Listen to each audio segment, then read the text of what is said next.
GSG presents Whiting Wednesday.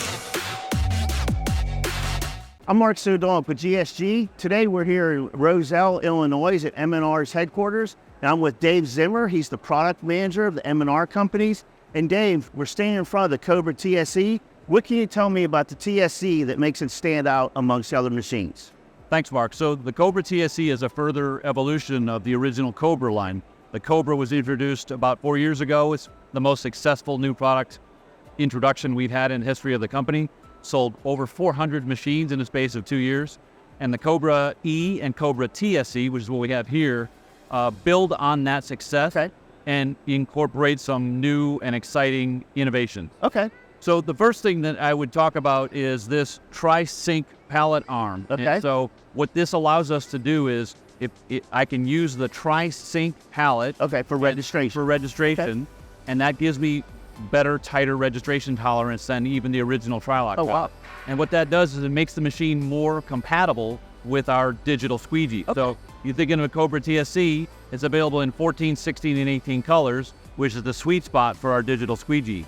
So that's one of the reasons why we've incorporated this pallet arm system into this press. So if a shop gets a COBRA TSE, not from the get-go, but they can upgrade and add the digital squeegee onto it, and with the tri-sync, they're ready to go. They're ready to go, correct. Fantastic. Okay. So then you don't have to pay extra for the tri-sync arm or the pallet. It comes included in the price of the press. And if I'm correct, you can also adjust your squeegee and flood bar speeds right from the control panel now? That's correct, because we've gone to a different style of control for our printhead now. Okay. We previously always had analog controls for the speed, and now we've got completely digital control over the speed.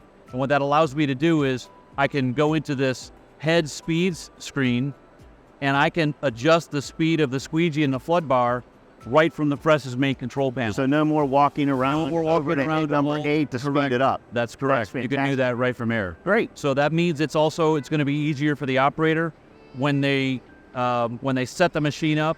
They know, okay, I generally run at squeegee speed 8, I run at flood bar speed 6.5. I can set one head, press this set all button, and it'll set all the heads to that same speed. So saves a lot of time in setup. That's really convenient too. Yep. So you mentioned the head, the design, the controls are all changed. Correct. So can you go over the features? Absolutely. So if you've seen M&R presses for the last however many years, the top of the printhead at the end always looks very similar. Sure. You have two little potentiometers. Yes, for your one for squeegee speed, one for flood bar speed, and then you have your pneumatic clamp for the screens and the squeegee and flood bar. So what we've done is we've separated those controls. So in the front of the printhead, I have a membrane switch, right?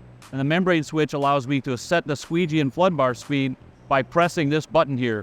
You see here. You see how each time I press that, so you have a digital display. I've got a digital display that the operator can see from standing out here. So that's one really nice thing. The other thing is I have a button here to turn on and turn off, right? I have my highlight light that allows me to have a better view when I'm doing registration. And then the third thing I have here is we now have a pneumatically clamped front screen holder. Okay. Our presses have always had a flip-up front they had screen the holder, manual lock, so that you could bring the screen in or roll the roll the flash gear in. Now, if I want to release this front screen holder, I press this button, and that is a pneumatic clamp, and I can pivot that up out of the way. And then when it comes time to put that back into place, I pull this out, and all I have to do is just this. Now it's locked back. Now you're place. locked in. So no more fumbling with a little clamp, and no question about whether it's clamped in place. Yeah. When you push it back down, there's a little hook that grabs it and holds it. And there's no movement. No on movement this at all. Holder at all. No movement at all. The other thing, and this was introduced with the original COBRA, is the micro registration system. Is what we call our zero backlash micro registration system. So when you're making an adjustment, a micro registration adjustment, each tiny movement translates to movement of the screen. There's no dead spot like there has been with some micros. Where you'd have to turn it, wait for it to kind of grab, and then you had an eighth of a turn where nothing would happen. Sure. Now in this case, every movement of those knobs translates to movement of the screen. That's fantastic. And finally, we did incorporate this, which is click stop off contact control. So if I need to change the off contact from one screen to the next, I can simply turn this, it locks into place. I don't have to mess around with And the same is true for front and rear. and rear. Both Right. have the same click stop. Thank you, Dave, for all the information on the COBRA TSE. Remember to like, comment, and subscribe to our YouTube channel. And for more information on all the M&R equipment and accessories, visit GoGSG.com. And thanks for watching.